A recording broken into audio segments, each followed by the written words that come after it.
Sebagai sutradara aku minta dibebasin cara bertuturnya. Adegan gak jelas. Itu film estetis. Hey, hey, hey. Selamat bergabung kembali di channel BB69. Sobat BB69, pada tanggal 30 September lalu, rilis sebuah film Indonesia terbaru yang berjudul Aum. Nah, sekarang nih pada segmen Bincang Santai kali ini telah bergabung 3 teman kongko BB69, yakni produser dan juga sutradara dari film Aum. Yang pertama ada Mas Damar. Apa kabar nih Mas Damar? Dinyalain dulu, Mar. Halo, maaf. Oke, selamat malam. Gimana dan nih? teman-teman. Aku di rumah di Jakarta. Di Jakarta ya? Ya, work from home. Nah, yang kedua ada Mas Suryo. Apa kabar nih Mas Suryo?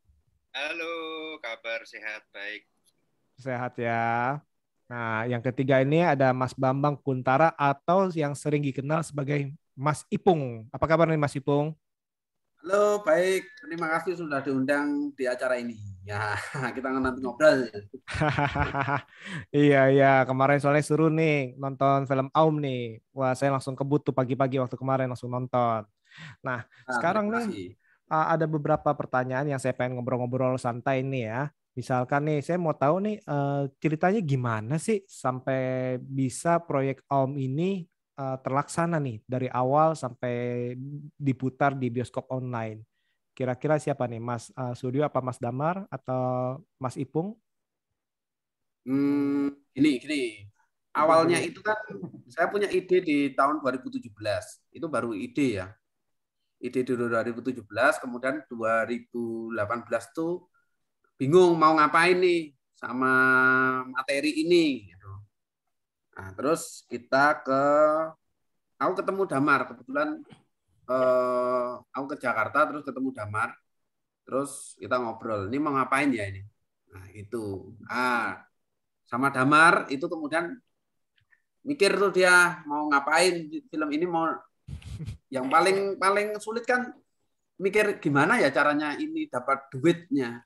Kan bikin film harus pakai duit kan. Nah, itu bingungnya di situ sih sebenarnya.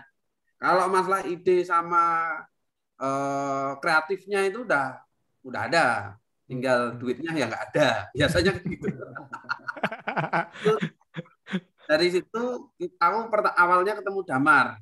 Nah, dari situ Mar, kamu ceritain Mar. Nah, langsung dioper bola. Oke. Ya. Aku sih ya benar kata Mas Ipung, suatu ketika kita bertemu di Jakarta, cuma aku lupa itu kayak bulan berapa tahun, mungkin antara awal 2018-an kurang lebih gitu kan. Datang dengan sebuah ide yang istilahnya ya dia ini aku punya ide gini nih. Oke, menarik yuk.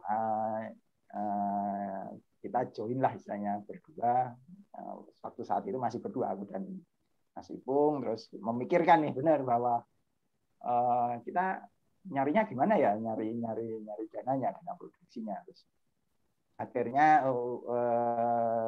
mikir-mikir suatu ketika tercetuslah satu nama gitu yang kebetulan waktu itu sedang proses menyelesaikan film panjangnya itu namanya Paul Agusta. Itu teman kita, teman lama, teman sering bikin project bareng gitu, project yang aneh-aneh lah. Terus kepikiran oke, itu Paul lagi habis produksi itu, mungkin kita bisa nanya itu. Terus akhirnya kita janjian sama Paul Agusta, kita ketemu di daerah Senopati waktu itu, masih ingat, di sebuah kafe. Kafenya itu miliknya aktor Kiki Narendra. Sekarang kafenya udah tutup.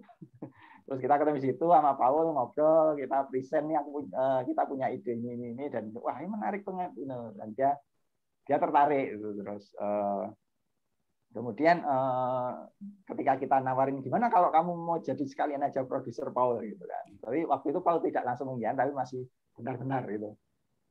Dia masih dia sebenarnya suka dengan proyeknya, tapi dia masih kayak aku pikir dulu gitu. Terus dia malah punya ide, si Surya tuh mau ke sini nih.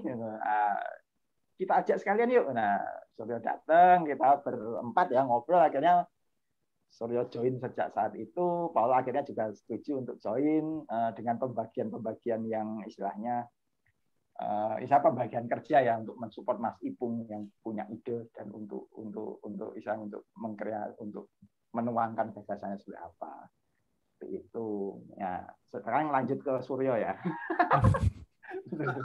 Gimana Sur? Nah, ini kerja tim nih. Itu Estafet. Ya. Sebenarnya Sur Pesta? Oke. Ada. Maraton sih Mas. Iya Mas. Ini ya. Itu 2018 berarti ya kemarin ya? Berarti setelah selesai setelah selesai Day Sleeper ya. Ya terus itu setelah itu tuh prosesnya ini sih Mas, kemudian ya tadi itu balik lagi ngomongin Ipung bahwa ya ide dan gagasan aja nggak cukup kemudian ya, maksudnya kemudian ya proses selanjutnya nyari ini sumber dananya mau dari mana kemudian. Nah terus kemudian saat itu tuh aku sama Paul tuh juga pas develop project panjang judulnya Sayembara dan masuk ke skema pendanaannya Visinema saat itu. Nah berawal dari itu kemudian Ipung sama Damar ya saat itulah kemudian kita ngobrol, akhirnya juga masuk ke Jogja Future Project kalau nggak salah dulu ya terusan. Di situ ada si Visinema juga saat itu. Diambillah project itu sama Angga. Saya itu nggak ikut ya. Yang person in charge-nya saya itu Damar sama Ipung di Jogja Future Project. Di eventnya Jogja Asia Netpack Film Festival di Jogja saat itu. Nah, mulai dari itu tambah semangat kita karena kemudian wah ini berarti ide dan gagasannya bisa diproduksi nih, bisa ada orang yang percaya, ada pendonor yang percaya kemudian. Ya udah semangat tulis segala macam. Dari itu saat itu judulnya masih Pulang saat itu. Judul project masih Pulang. Dari Pulang dan full road movie saat itu. Terus nah skema pembagian tugasnya kemudian ketika Visinema tertarik untuk mendanai film project Pulang saat itu, ya udah Damar kemudian dia yang posisinya karena di Jakarta, artinya dia kemudian yang bersinggungan langsung dengan Visinema untuk komunikasi, kemudian update ataupun ngecek progres segala macam. Nah, aku sama Ipung di Jogja, ngurus yang di Jogja kemudian. Ya udah kita nyoba beberapa meeting, simulasi. Wah, ini gimana ya? Apa itu namanya breakdown produksi road movie dengan setting tahun 90-an. Itu cukup menantang, sangat menantang saat itu. Udah lika-liku masuklah si pandemi itu tadi. Pandemi masuk, tidak permisi, akhirnya kita kemudian kalang kabut tuh. Wah, bingung itu Mas langsungan. Proyekku sama Paul juga, yang Sayembara juga, itu akhirnya langsung udahlah, mundur dulu aja, nggak ada yang berani jalan terusan. Ya udah, dua-duanya nggak ada jalan. Terus ya udah kita tiarap sambil ya nyobalah benerin skrip segala macam. Nah, masuk kemudian Ipung dihubungi lagi sama Angga. Nah, ini ya kemudian turning point-nya di sini kemudian. Nah, ini Mas Ipung luwih pas kita enak nyeritain iki juran. Peralihan dari Pulang ke Aum iki lho juran. Jauh banget nih Pulang Aum. Iya. Jauh. Ini kan proyeknya 17 ya, 17 terus kemudian baru launch itu 2018.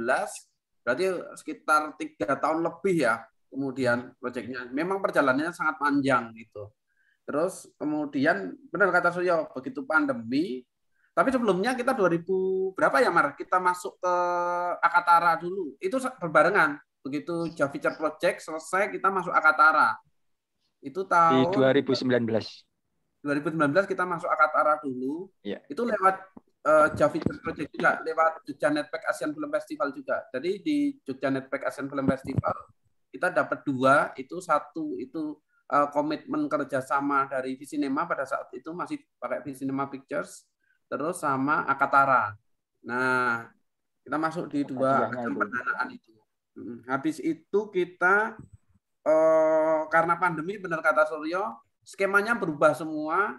Kebetulan Visinema bikin launching itu OTT mereka, Bioskop Online. Nah, Angga datang ke Jogja, terus ngobrol kita gimana ini. Daripada nggak produksi, kita ini ke OTT aja mau nggak? Aku bilang ya udah, yang penting filmnya jadi. Tapi untuk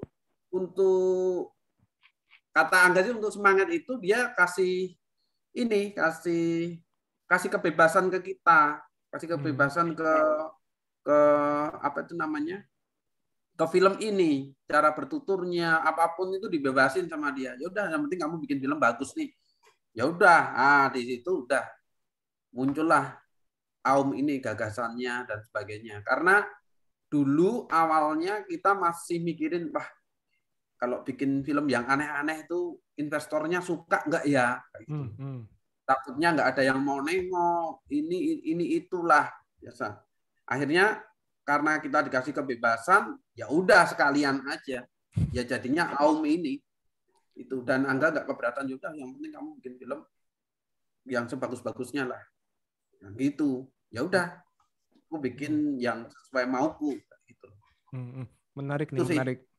Jadi istilahnya ini kan udah dijelaskan kenapa akhirnya itu ke OTT bukan targetnya bioskop nih, karena ya waktu itu kan ya karena pandemi menyerang, jadi istilahnya ya udah kita jalanin untuk targetnya ya OTT, karena waktu selama setahun 2 tahun ini kan ya mau nggak mau daripada nggak ada pergerakan ya akhirnya kan ke OTT gitu Mas ya.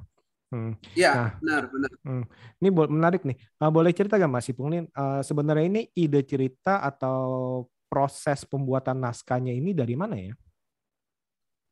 2017 itu kebetulan aku itu selalu bikin film itu dari visualnya dulu, Mas. Nggak pernah aku bikin itu story-nya. Jadi based on visual. Aku kepengen bikin film yang 90%, kalau yang pulang ya, awalnya di pulang itu 90% itu ada di dalam mobil.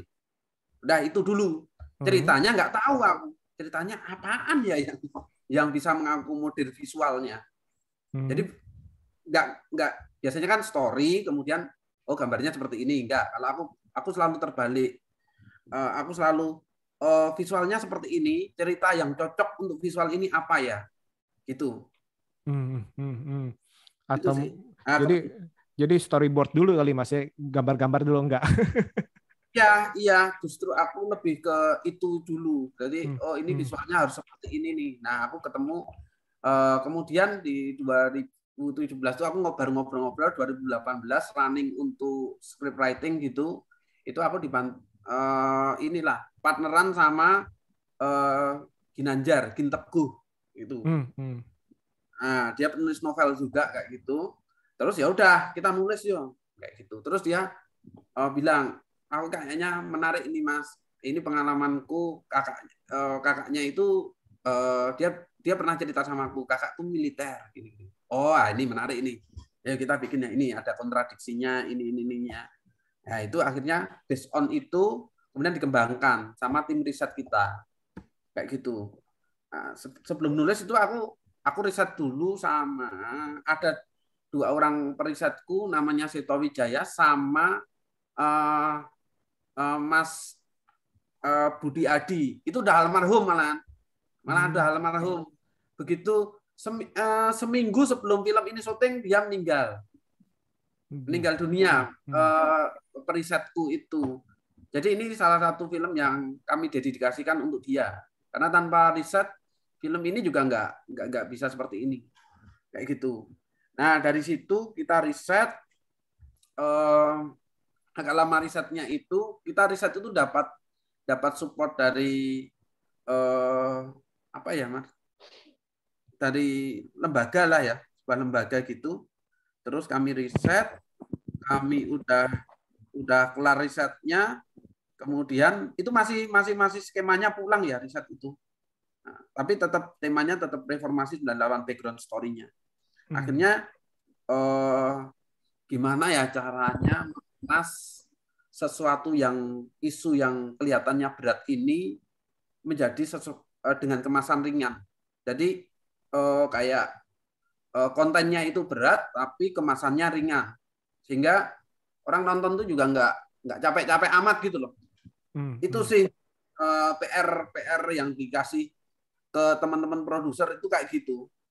Gimana ya biar apa itu namanya range penontonnya jauh lebih luas gitu. Itu.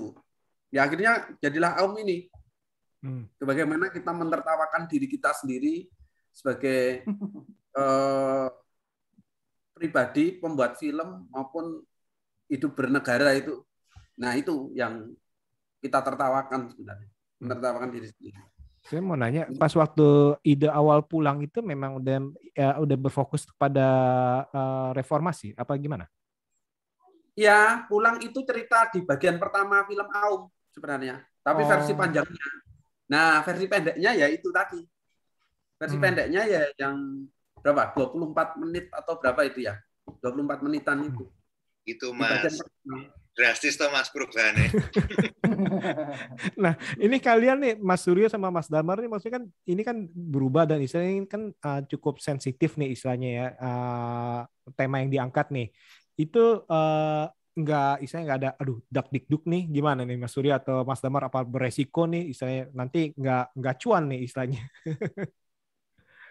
Oh, kalau apa ya 98 menurutku nggak, saat baca tuh lebih ke ini sih Mas, maksudnya nggak takut ya, maksudnya bukan karena memang nggak ada konten-konten yang itu bikin apa ya, bikin maksudnya kayak ya ini kayak fantasi normalnya manusia, normalnya relasi kakak adik, seperti itulah. Kemudian terlepas itu nyerempet atau apa ya bagiannya aja, maksudnya kita nggak kemudian menyasar satu dengan jelas itu juga nggak. Jadi ya ini film aja kemudian gitu sih Mas.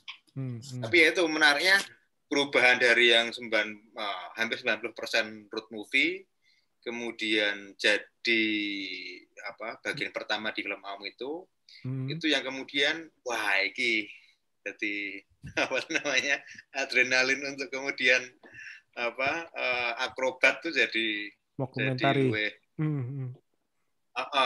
Itunya jadi menarik bahwa ya dengan kondisi apapun paling nggak kita tetap bisa terutama Ipung sama Ginanjar tetap bisa mengolah itu jadi sesuatu yang enggak seenaknya loh. Tetap dipikir kemudian dengan kondisi itu. Iya, menarik. Mas Damar ada yang mau ditambahkan, Mas Damar? Mungkin? Pusing tuh dengar Jakarta. Ya sebenarnya kalau ngomongin isunya kenapa isunya apakah sensitif itu, kenapa kita ingin, sebenarnya kalau aku personally iya ini isu sensitif, cuma bagaimana kita punya istilahnya skema, punya trik bagaimana agar isu yang sebenarnya isu ini sangat penting tapi ya kita mengemasnya tidak ini istilah semut gitulah, bagaimana kita mengemasnya dengan bentuk-bentuk yang baru gitu kan. Itu sih sebenarnya.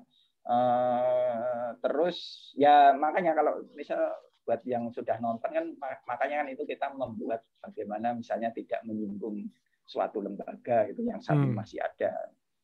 Kita bagaimana kita membuat istilahnya lembaga itu di film Aum itu ya dengan logo yang beda, dengan warna kostum yang beda, dengan ciri yang beda gitu. Nah, itu ada salah satu bentuk-bentuk gimana untuk istilahnya kita bisa jalan tapi tidak dalam tanda kutip menyinggung pihak-pihak yang dulunya di 98 itu pasti ada kontroversinya itulah.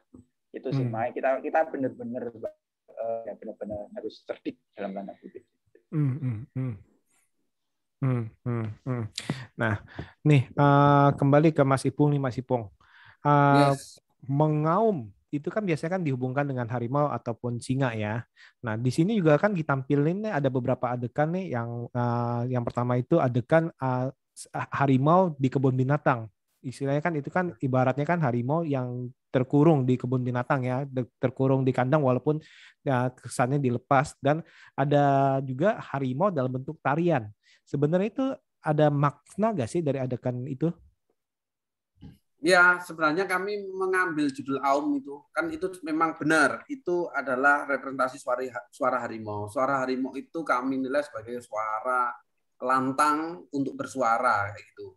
Kemudian ada teman-teman di Twitter ditulis bahwa mereka sampai riset bahwa Aum itu suara harimau. Harimau itu simbol perlawanan di beberapa dekade, kayak gitu. Jadi itu menarik banget malah, kayak gitu. Ketika kami berpikir pada saat itu ketika menulis itu Aum itu ya simbol kebebasan bersuara, lantang. Kemudian kami mau nyinggung ini bahwa Indonesia itu kan macan Asia sebenarnya. Nah, ketika kita bersuara tanda kutip macan Asia pada saat itu bisa berbicara keluar dengan lantang, tapi kenapa di dalamnya sendiri tidak boleh bersuara lantang? Maka kemudian simbolnya itu kita ke harimau yang ada di kandang macan itu, yang dikandangi itu sama dengan harimau sebagai representasi bentuk yang lain. Maksudnya itu kan kepalsuan sebenarnya. Kan kita nggak ngeliatin harimau langsung kan di film yang dibawa. Betul. Tapi itu tarian, disimbolkan di sesuatu yang apa ya, nggak asli gitu loh. Nah itu sih sebenarnya pesan tersembunyinya di layer keduanya itu. Oke. Jadi istilahnya tariannya itu ingin menampilkan bahwa sebenarnya ini macannya ya macan tanda kutip palsu, istilahnya bukan macan yang sebenarnya, seperti itu ya. Ya. Itu kan ada kontroversi di dua story ya, kalau boleh kita lihat lebih dalam lagi. Di adegannya siapa namanya? Linda dan Panca pada saat adegan puncaknya, kalau teman-teman sudah nonton itu kan dia kan si Panca kan ngomong adegan macanku kamu hapus, ya kan? Nah, sedangkan di adegan yang di 24 menit di bagian pertama kita lihat macannya itu bersimbah darah. Gitu. Betul. Nah itu dia tuh. Ada perbedaan antara topeng yang bersimbah darah sama yang sebelum yang itu enggak bersimbah darah. Yes, itu. Makanya kalau Linda kepengennya ya peran militer itu lebih kejam, karena kalau bisa kita baca itu adegan sebelum dan setelahnya. Sebelum tarian macan yang bersimbah darah itu adalah penangkapan para aktivis di rumah safety house yang Satria datang terus teman-temannya ditangkap. Setelahnya adalah konferensi pers para militer. Nah, kan itu ada urutannya sebenarnya. Kenapa itu disimbolkan seperti itu oleh Linda? Sedangkan Panca tidak mau itu, mereduce-nya dengan mencari topeng yang tidak ada darahnya, dan topengnya kalau boleh dilihat detail itu topengnya kayak lucu gitu loh. Betul. Nah, itu juga semua nanya. Ya, alisnya kan gini kan. Itu kan kayak ini macan atau anjing sih. Nah, jadi lucu lah gitu. Nah, itu simbol-simbol yang tipis yang kita kasih clue sebenarnya. Itu sih. Makanya benar kata Damar, kita harus cerdik untuk menyingkapi itu. Kita nggak bisa kemudian straightforward untuk ngasih simbol-simbol yang jelas gitu, enggak. Kita nggak main di situ. Jadi memang kalau nonton memang harus agak teliti dikit. Menarik sih, soalnya ini juga saya berpikir kenapa nih si Panca ini yang orangnya istilahnya idealis, yang tanda kutip idealis, perfeksionis ini awalnya itu dia melihat topeng macan ataupun singa istilahnya yang kayak barong gitu tuh yang menyeramkan tuh yang bisa dibagusin tuh ya. Tapi dia malah memilih topeng yang dibilang itu ya istilahnya tanda kutip lucu istilahnya. Terus habis itu kan adegan yang tadi itu yang Mas Ipung bilang itu di satu sisi ada darah, tapi yang di sini kok nggak ada darah nih. Nah itu juga saya pikir nih maksudnya apa nih, seperti itu sih. Akhirnya terjawab juga sih. Panca itu kan tokoh yang sebenarnya menyayangi teman-temannya. Nah, nanti kalau yang panca itu nanti kita ngomongin di belakang nih. Nah, nah Mas Damar, tantangan-tantangan apa yang dihadapi dalam memproduksi film ini? Apa ya? Beberapa sih kalau dari aku personil, mungkin nanti Suryo juga bisa jawab kalau dari sisi produser. Kalau dari aku sih timeline ya salah satunya. Yang pertama timeline kita yang istilahnya dikasih dari Bioskop Online ke kita itu sebenarnya bukan apa ya? Timelinenya bukan timeline yang dalam tanda kutip lega gitulah. Jadi memang timelinenya itu padat banget gitu. Bukan mepet atau enggak, tapi memang padat gitu. Kita harus bergeraknya cepat gitu. Dengan situasi pandemi pula gitu. Jadi kita harus berstrategi menyiasati segala hal, misalnya kalau mungkin kalau pernah dengar cerita Ciko sama Nicole, karena di masa pandemi posisinya juga berjauhan masih pun di Jogja, tidak memungkinkan saat itu untuk transport ke Jakarta Jogja bolak-balik. Akhirnya waktu itu kita readingnya itu online gitu, pakai Zoom meeting kayak gini, kita readingnya beberapa kali reading, dan itu sebenarnya yang agak kurang maksimal gitu. Tapi ya udah, gimana situasinya, memang masih pandemi. Tapi memang at least reading di awal itu dengan format online itu at least untuk memberi gambaran awal lah ke Nicole dan Ciko gitu, untuk mengetahui sebenarnya film karakter-karakter yang ada di film ini seperti apa. Itu sih. Kalau misalnya ketika sudah mulai syuting sebenarnya lancar sih sebenarnya, tidak ada hambatan berarti gitu kan, karena tim kita juga solid. Terus aku personally jujur sangat suka dengan jadwal yang kita punya. Penjadwalan syuting film ini tuh sungguh keren banget gitu. Kita syuting itu kalau dari Suryo kan itu saya yang tukang hitung-hitung budget dan segala macamnya. Itu dia tuh ya kita hanya syuting 7 hari, Mar. 7 hari. Oke. Iya, kita hanya syuting 7 hari. Menghitung-hitungnya, tapi ya itu akhirnya tapi malah bisa bagaimana 7 hari itu maksimal gitu. Kita tidak pernah tidak pernah pulang yang malam banget, mungkin hanya 1 hari kita pulang beneran malam. Selebihnya kita itu kayak menjelang maghrib kita udah selesai, terus pulang. Terus aku juga masih ingat main talent itu si Ciko sama Nicole itu dalam 7 hari mereka itu sudah dapat break 1 hari. Jadi sebenarnya mereka itu berakting itu di film ini tuh ya syutingnya cuma 6 hari mereka. Jadi mereka tuh enak banget karena sudah mendapatkan dalam 7 hari itu break 1 hari. Jadi total sebenarnya mereka cuma syuting di 6 hari. Itu sih, dan tidak ada ngutang scene segala macam, nggak ada. Kita lengkap full dari ininya semua. Itu sih. Kalau dari aku, mungkin kalau dari Surya mungkin ada yang beda. Ya kan penciptaan 7 hari itu, Mas. Dihubungin gitu bisa. Hari ke-7 istirahat, Mas. Ya kalau disambung-sambungin kayak gitu. Nah, kalau untuk pemilihan cast-nya gimana tuh, Mas Suryo? Pemilihan cast. Lokasi. Cast. Oh, karena pemain ya. Kalau itu memang dari awalnya udah kelihatan kan si ini kan ya, siapa, Ciko sama Jeffrey ya, itu yang udah pasti. Kemudian kayak si Dena, kemudian si Linda juga, itu selebihnya kita casting semuanya, Mas. Jadi memang ada proses casting. Nah, kalau menyinggung tadi dinamika proses praproduksinya memang karena situasi sedang pandemi.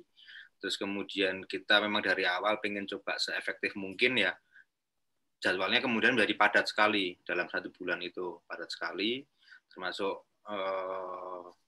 Termasuk kemudian gimana cara mensiasati jumlah kru, kemudian supaya kita juga nggak terlalu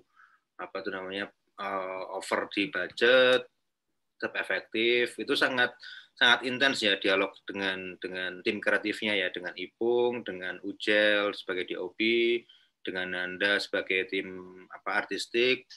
juga support system untuk mendukung ini pun juga kita sangat intens untuk ngobrolnya, termasuk treatment produksinya juga. Teman kreatif, treatment produksi itu kita jadi intens kayak Ipung, kemudian sama DOP-nya si Mas Ucel memutuskan untuk menggunakan treatment kamera karena ini setting film tahun 90-an, 98 yang notabene saat itu memang sangat susah.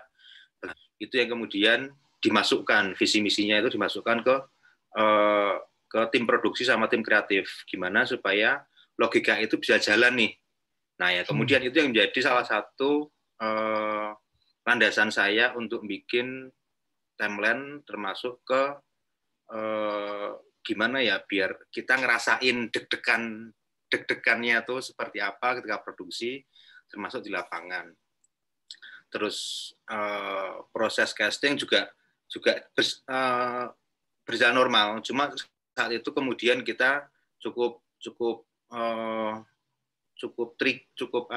hati-hati memilih peran si produser tadi itu, si Linda tadi itu. Nah, benar-benar wah ini harus karakter yang harus cewek, kemudian harus punya mental dagang juga, tapi kemudian punya visi produser yang kuat. Terus itu yang kategorisasi itu yang kemudian benar-benar kita tuh hamin berapa tuh berarti ya? Itu kita sampai wah ini dia yang cocok sama itu Mas. Buat nyari itunya. Akhirnya ketemu pun juga dia belum pernah main juga film panjang sebelumnya si Linda itu. Akhirnya yaudahlah Ipung sama Mas Gentong itu talent coach-nya berani untuk kemudian gambling, berani, tapi tentunya kita ngetes juga ya, ngetes mental juga ya saat dia ngobrol. Akhirnya ya udah kita berani ambil resiko itu, ngambil Linda, dan ternyata memang bisa menjawab keresahan kita juga dengan itu. Ya udah syuting jalan, terus ya karena tadi itu moodnya support system dari tim ini kan udah sering produksi ya dengan segala kondisi segala macam. Nah ada satu hari itu kalau secara lokasi itu sebenarnya sangat cukup panas karena di pinggir pantai, jalan rayanya panas segala macam. Nah, ya aku sebagai yang biasanya ngelayani produksi biar enak, logika dasarku ya udah ini kudu nggak boleh, ibaratnya nggak boleh haus, nggak boleh kepanasan, dia kita support lah sebaik mungkin, termasuk semua tim. Nah, ternyata itu malah sing kemudian itu yang nantinya menjadi dinamika di filmnya sendiri, kerasa juga nantinya. Nah, tengah jalan Ipung ngerasa loh kok visualnya jadi apik ya, maksudnya apik itu sangat tertata, beneran gambarnya sekalipun goyang tapi goyang yang sangat dinamis tuh lah Mas. Terus waktu shot traveling itu yang adegan chapter pertama itu mobil art, mobil kamera tuh kita ngikutin itu kalau diberesin. Jadi irit-iritan itu lah Mas, iring-iringan terus putar balik, terus preview di satu titik kemudian Ipung, gambarnya ini ya, maksudnya gambarnya itu gambarnya apa ya? Itu kemudian ngobrol, terus tak lihat Ipung, apa ya? Ipung kenapa Pung? Gambarnya kok ini ya? Lah piye gambare? Ya emang ngono ta kudune. Ora ngene iki. Wah, ora ngene iki. Yes yo, balik. Akhirnya kita balik ke base camp, ngobrol lah kemudian itu. Itu berhenti, tapi udah keambil itu, udah selesai. Hari itu udah selesai. Terus ya udah kita itu mendekati break makan malam kalau salah. Akhirnya duduklah itu chief-chiefnya tentang itu. Ipung kemudian mengutarakan visinya nggak seperti ini ketika kita berada di situasi secara support syuting tidak memadai dengan kru kecil segala macam, nggak kayak gini gambarnya. Oke, Udah, baik. Pulanglah itu ke base camp ke Jogja. Meeting lagi kita. Kita balik ke Jogja itu kan maghrib itu. Malam-malam ada yang makan malam di lokasi, ada yang pulang kan. Shift-shiftnya pulang duluan lah itu.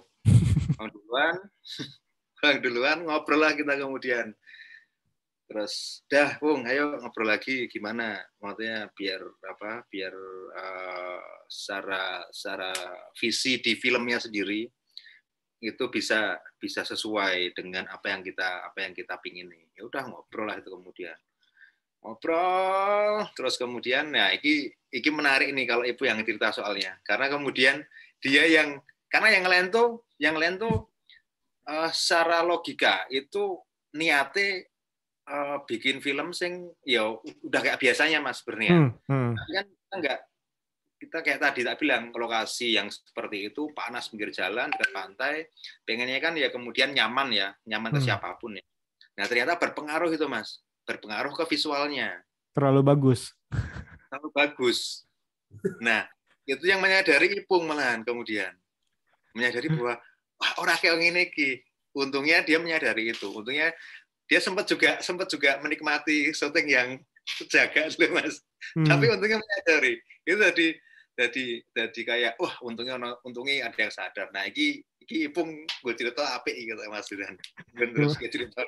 Gimana Mas Ipung? Kok terlalu bagus malah protes? Iya, itu hari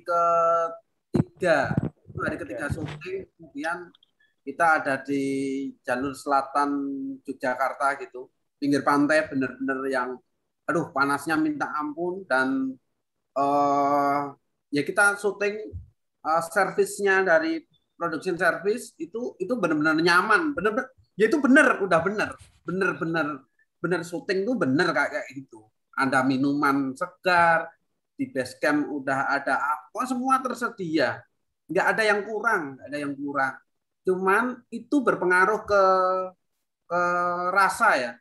Kita ini baru bikin film yang ceritanya anak mahasiswa itu bikin film di tahun 97-98. Otomatis itu secara teknis tidak sebagus itu. Nah, kenyamanan yang disediakan oleh teman-teman produksi itu ternyata berpengaruh. Misal alat tuh kita disediain misal kayak stabilizer gitu. Jadi gambarnya yang benar-benar enak gitu. Enggak kayak ini. Zaman dulu nggak ada stabilizer. Oh iya, kita salah nih. Udah pulang dulu ya, pulang. Akhirnya kita ngobrol. Ekspektasinya bukan di situ. Ekspektasinya justru kemudian skillnya teman-teman yang saat ini udah di misal di angka 8, angka 9 itu harus kita reduce di angka 5. Bagaimana kita memposisikan diri bikin film teman-teman skillnya dituruni di angka 5 semuanya. Kalau produksinya jadi gini, produksi itu boleh nyaman di base camp syutingnya. Tapi tidak boleh nyaman di set. Nah, itu peraturannya kemudian itu. Berarti di set itu nggak ada kenyamanan sama sekali. Benar-benar panas yang gitulah. Itu. Ya maklumlah teman-teman produser ini kan dibantu sama production service gitu, yang jadi co-producer kita juga Pak Viko Amanda. Itu dia habis pulang dari Batam ngurusin Dev Patel. Bayangin aja, habis ngurusin Dev Patel ngurusin aku gitu kan. Yang pasti servisnya juga bintang 5 kan servisnya. Jadi teman-teman produser ini juga benar udah menyediakan hal-hal yang apa ya, menurutku benar diproduksi itu harus nyaman, biar kita nggak bete gitu kan. Tapi itu terus diproduksi ini nggak bisa, karena itu mempengaruhi banyak hal. Bayangin aja kita pakai towing itu, kemudian belakangnya ada mobil artistik, dan itu kan bikin lama kan. Itu kan 4 mobil gitu, bolak-balik, belum yang ada motor gitu. Itu akhirnya di hari keempat itu yang ada di set itu hanya setiap BBC hanya boleh mewakilkan 2 orang maksimal. Jadi semuanya di base camp. Nah, di base camp itu pada duduk-duduk santai, makan, pijit-pijit gitu-gitu. Yang di base camp gitu. Santai ada yang base camp. datang, iya, kayak gabut gitu. nggak ada kerjaan gitu. Padahal mereka memang harus standby. Jadi kalau ada yang datang satu harus ini yang datang satu pulang satu, bilang gitu. Karena itu kemudian ternyata itu mempengaruhi film kita, mempengaruhi hasil gambar, suara di film kita. Kita kan mau mendekonstruksi semuanya ya. Maka kemudian ketika itu tersedia semua, filmnya jadi perfect ya. Makanya itu yang direkam sama si Panca. Ini terlalu bagus kan dialognya gitu. Itu ternyata merekam saya. Secara sengaja apa enggak tuh karakter Panca? Berarti sengaja dia sengaja. Kemarin kan kita sempat space di Twitter itu dia sengaja merekam dialog-dialog yang ada di film itu. Nah, kita langsung ngomong ke karakter nih, mumpung tadi Mas Ipung ngomongin soal si Panca nih. Sebenarnya ini inspirasi dari mana sih tuh si Panca dalam arti menjadi seorang sutradara yang bisa bilang maunya itu agak-agak membingungkan. Sebenarnya gini. Awalnya itu sebenarnya yang lebih untuk mendasari penceritaan di karakter dan story itu sebenarnya kita kan sebenarnya karena ceritanya adalah reformasi, maka kemudian reformasi itu kan mendekonstruksi sistem ya,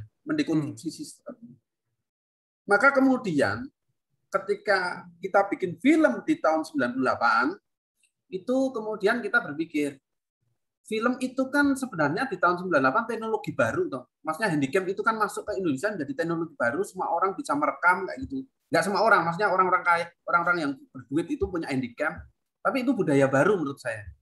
Yang selama ini harus pakai kamera-kamera besar dan sebagainya. Di sebelum 98, sebelum reformasi kan kalau kita ngerekam kan harus pakai kamera-kamera broadcast ya yang gede. Betul, yang besar. Ya. Sedangkan handycam baru datang di awal itu. Maka pergerakan film, itu film indie dan film pendek dan sebagainya itu muncul kan di tahun-tahun itu sebenarnya. Betul, pakai di-age segala macam ya. Nah, itu kan kemudian menjadi statement bahwa film juga mendekonstruksi sudut pandang dan pola pikir masyarakat pada saat itu. Nah, ini cocok nih kemudian. Oh, berarti reformasi dari sudut pandang apa? Dari sudut pandang film, karena reformasi itu sendiri mendekonstruksi sistem, sedangkan budaya merekam pada saat itu juga mendekonstruksi sudut pandang. Maka kemudian pilihan penceritaannya adalah lewat pembuatan film. Itu sih. Kenapa kemudian muncul karakter Panca dan teman-temannya itu. Panca sebagai sutradara. Maka kemudian pilihannya adalah kru film. Itu sih. Itu dasarnya seperti itu. Kenapa ini harus pembuatan film? Maka kemudian karakternya harus sutradara dan ya karena basicnya itu pemikiran saya. Ini yang masih jadi agak-agak bingung mengenai si Panca nih. Sebenarnya si Panca itu meribetkan produksi film ini karena dia memang orangnya tanda kutip idealis, perfeksionis, atau memang dia sengaja ingin membatalkan, menggagalkan produksi film ini. Nah, salah satunya benar loh itu, pembacaanmu, Mas. Kalau salah satunya benar dan tidak ditunjuk yang mana. Nah, kalau saya sih kemungkinan besar itu ingin menggagalkan atau benar nggak? Ya. Jadi Panca ini adalah sosok yang menyayangi teman-temannya sebenarnya. Itu. Maka kemudian kalau kita boleh detail itu nonton di terakhir itu pada saat puncak itu ada dialog tanggung sendiri akibatnya. Nyanyi, ya. Pada saat itu di terakhir dia bilang tanggung sendiri akibatnya. Berarti dia sudah tidak mau menanggung bersama-sama. Benar kan kayak itu kalimatnya? Kalau dia mari kita tanggung akibatnya berarti kita. Maka kemudian ada kalimat tanggung sendiri akibatnya berarti dia sudah lepas tanggung jawab di proyek itu. Itu sih. Karakter itu yang dibangun sebenarnya. Oke, jadi sebenarnya mereka itu gimana? Jadi mereka itu sebenarnya udah kenal lama dengan Panca ya, bukannya berarti oh nih dikumpulin nih sutradaranya ngambil dari mana, ini ngambil dari mana aktornya, bukan ya. Jadi mereka emang satu teman kuliah, misalnya seperti itu ya. Yes, itu ada di scene awal di bagian 2 pada saat dia meeting praproduksi. Kayak gitu.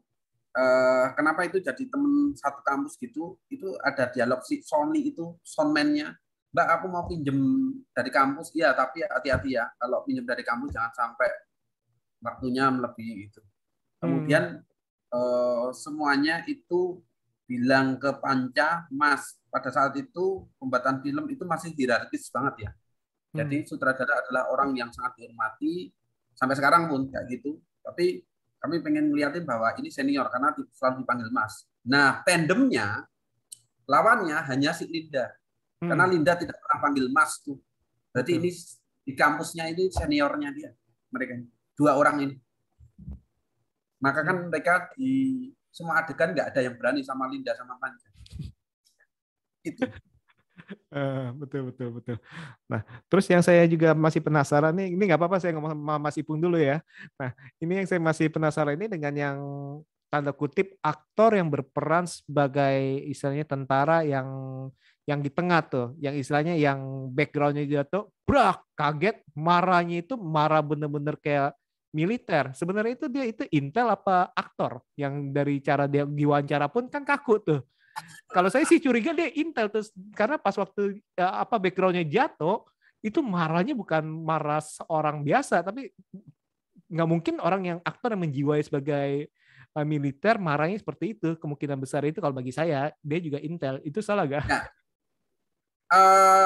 jadi gini, di riset kami ketika tahun segitu bahkan sampai sekarang itu ketika ada perkumpulan mahasiswa itu salah satunya itu di situ ada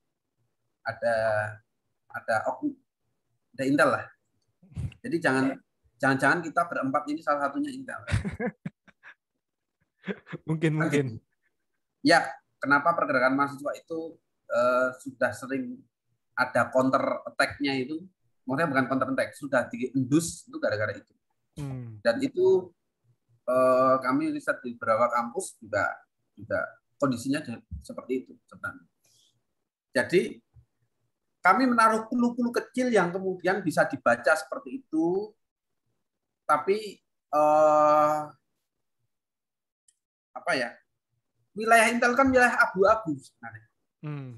Wilayah abu-abu yang kemudian tidak bisa kita ungkap dengan nyata. Misal Suryo intel ya, Damar intel ya, kan kita nggak tahu. Karena itu kan sudah sumpah jabatan mereka. Dan kita menghormati itu. Kita tidak kemudian mengungkap itu sebenarnya. Enggak. Justru di area abu-abu itu sebenarnya kemudian film ini bermain. Karena semuanya itu nggak jelas nih sebenarnya. Betul. Setuju. Nah, kita tuh nggak bikin film yang tanda kutip drama yang kemudian naratif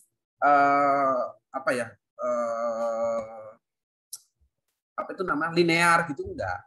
Cuman kita kan benar-benar apa ya yang bikin kemudian ini bisa dibicarakan setelah kayak gitu. Misinya sih itu. Ada tambahan dari Suryo sama Damar? Enggak ono sih, maksudnya ya seperti itu sih Mas gamblangnya ya.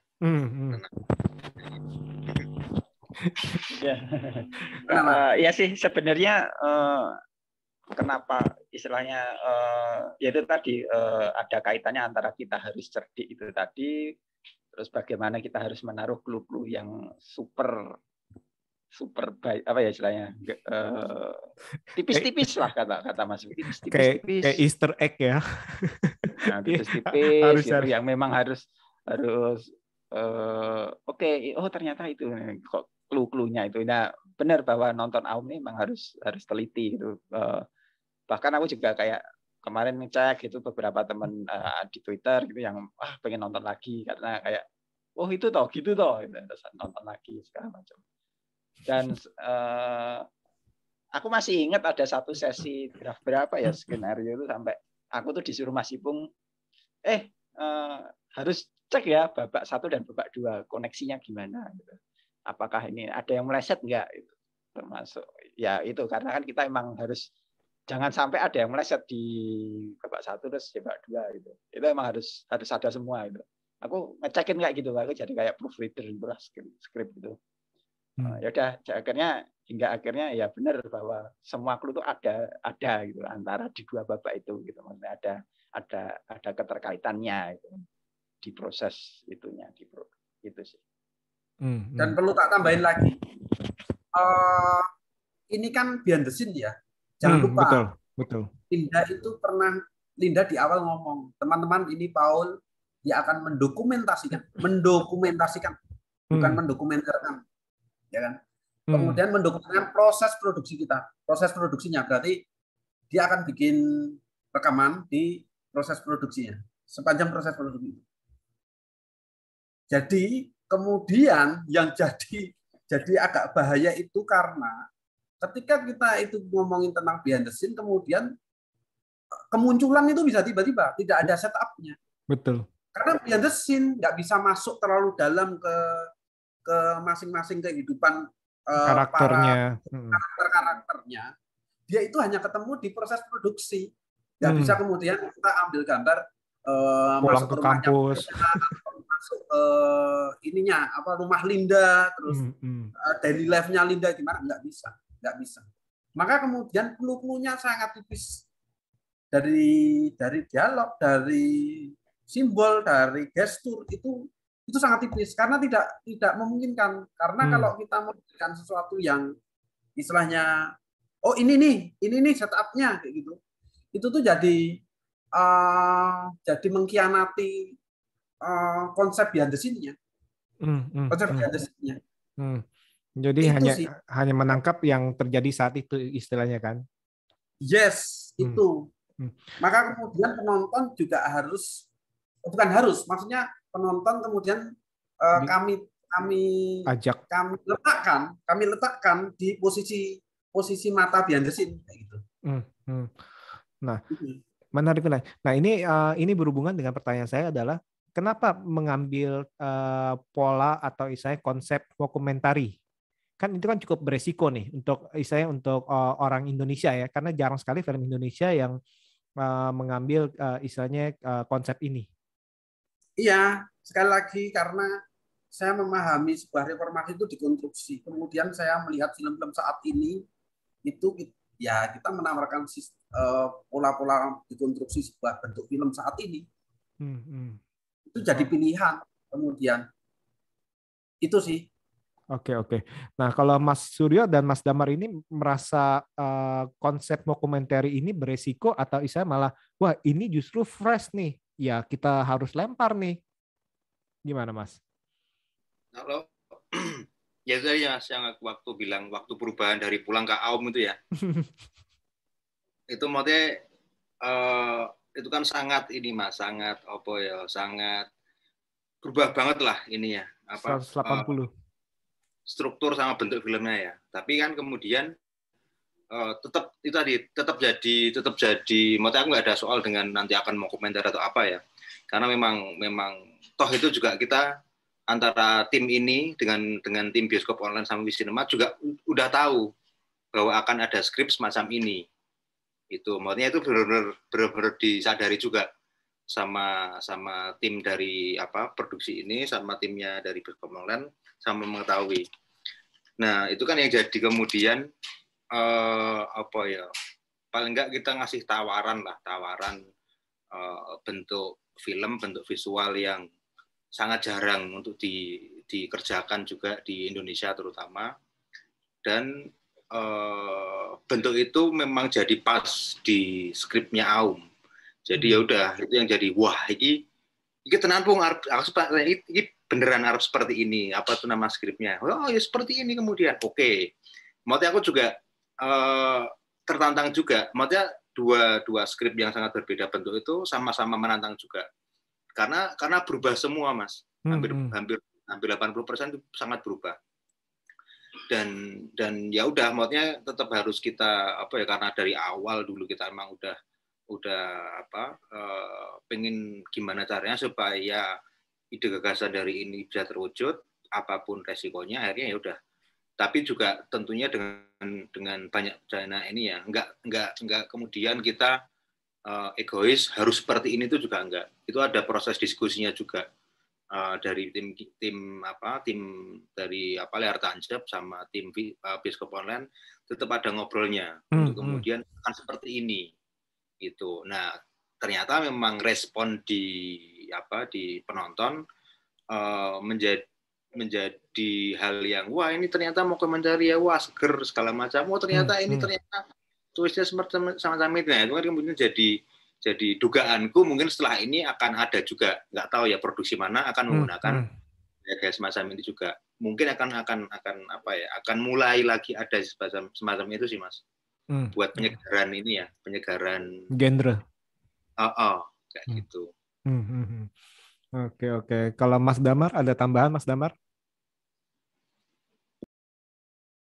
Mic-nya. Udah ngomong. Kalau aku sih, kalau dari apakah ini resiko atau enggak, aku sih lebih menjawabnya bahwa sebenarnya ini bagi kami adalah sebuah tawaran gitu, tawaran untuk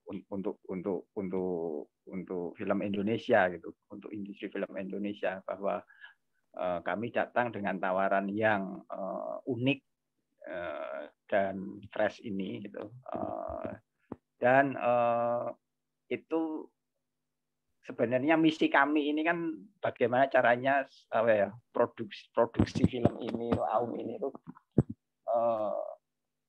salah satunya adalah mencuri perhatian orang dengan bentuk, dengan gagasan, dengan temanya, itu yang sebenarnya pengen kita tawarkan ke penonton gitu loh. Lebih seperti itu sih sebenarnya.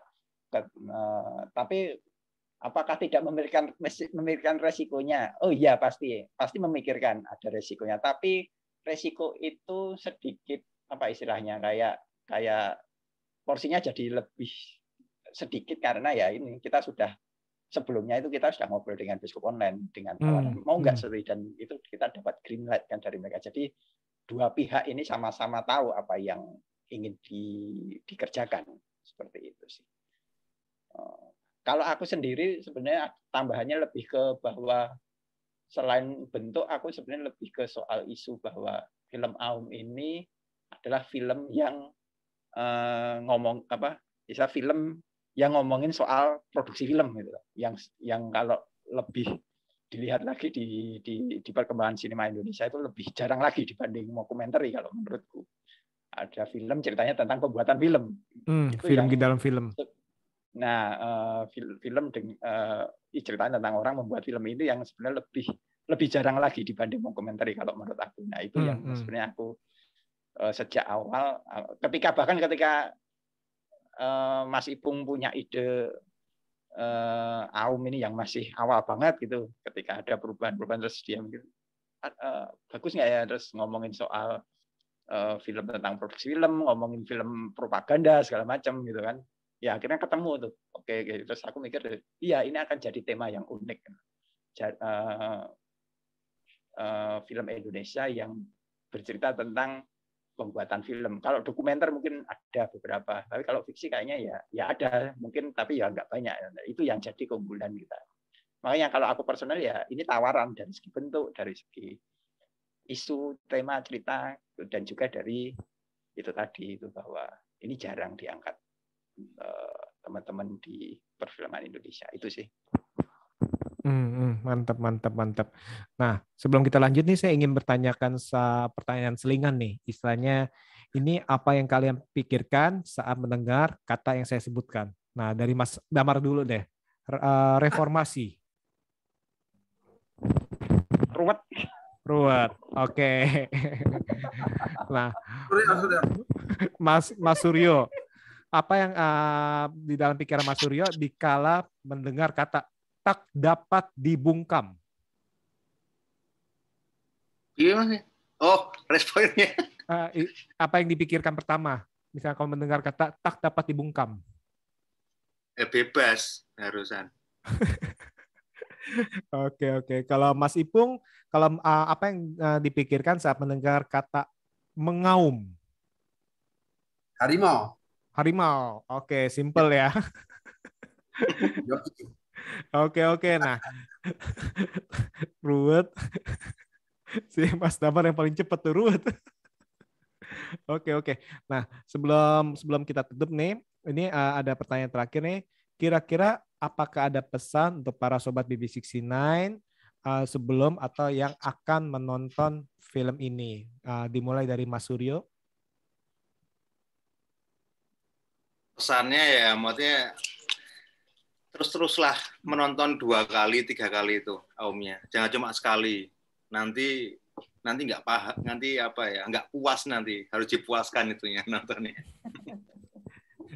Kemarin minimal 3 kali lah. 3 kali itu paling minimal nontonnya. Kemarin Pak Gentong sempat komentar bilang, wah ini mah memang harus ditonton berkali-kali karena itu berlapis-lapis, dalam arti kalian harus saya peka. Soalnya mungkin kata Mas Ipung itu ya karena ya digambarkannya itu ya apa yang karena itu dokumentasi tentang behind the scene ya, itu yang terjadi di situ ya kalian harus tangkap tuh apa yang terjadi di situ ya harus peka seperti itu. Nah kalau Mas Damar ada pesan-pesan untuk para sobat BB69? Kalau aku sih ya bagi yang belum nonton silakan menonton. Semoga tawaran dari kami, dari pembuat film ini, Aum menjadi sesuatu yang beda, yang fresh, baik dari segi cerita, bentuk, tema. Jadi silahkan menonton. Silahkan utarakan pendapatnya di media sosial, mau baik, buruk, sedang-sedang aja silahkan. Kita terima karena itu bagian menjadi bagian dari perjalanan kita ke depan, baik aku, Mas Suryo maupun Mas Ipung, segala saran dan kritik untuk ke depan. Itu sih. Oke. Nah, kalau dari Mas Ipung gimana Mas Ipung? Apakah ada pesan-pesan? Ya tetap nanti tolong diapresiasi Aum kayak gitu, diapresiasi baik mau nonton, benar kata Suryo, nontonnya berkali-kali boleh, ikhlas lah kayak gitu. Terus inilah komentar tuh nggak harus bagus tuh nggak apa-apa. Kami menerima semuanya karena itu jadi kemudian membuka wacana kami juga, membuka ruang diskusi kayak gitu untuk kemajuan film Indonesia pastinya.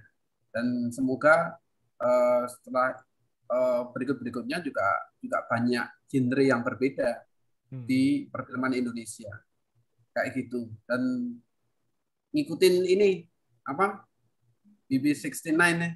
Wah, terima kasih. Update perfilman baik dalam sama luar negeri. Subscribe lah. Wah, makasih banget Mas Ipung. Wah, ini kira-kira nih proyek berikutnya dalam jangka waktu dekat apa nih? Ada? Ini kita itu sebenarnya berteman udah lama nih.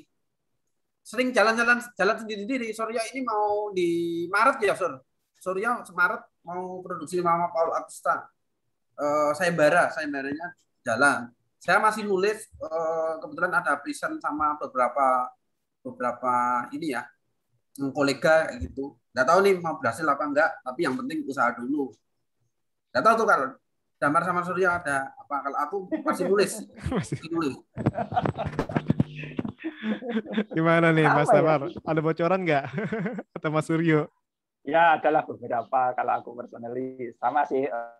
Kalau memang istilahnya kita jalan bareng bertiga ini sebenarnya ya karena kita memang punya basic teman lama gitu yang kayak aku kenal Mas Ipung mungkin sekitar 15 tahunan. Kalau Surya mungkin lebih lama lagi kenalnya. Tapi ya itu kita ya istilahnya punya proyek masing-masing, tapi kadang juga ketika misalnya emang ada ini ada ketertarikan berbeda ya kita jalan gitu sih. Oke, mantap. Nah, Mas Suryo ada proyek apa nih yang paling dekat Sayembara? Sayembara itu sama-sama dengan Visinema juga. Itu nanti rencana di bulan Maret. Itu selebihnya ya Oktober November ini ngerjain ini sih Mas di Jogja sih. Film-film pendek, seri-seri pendek gitu.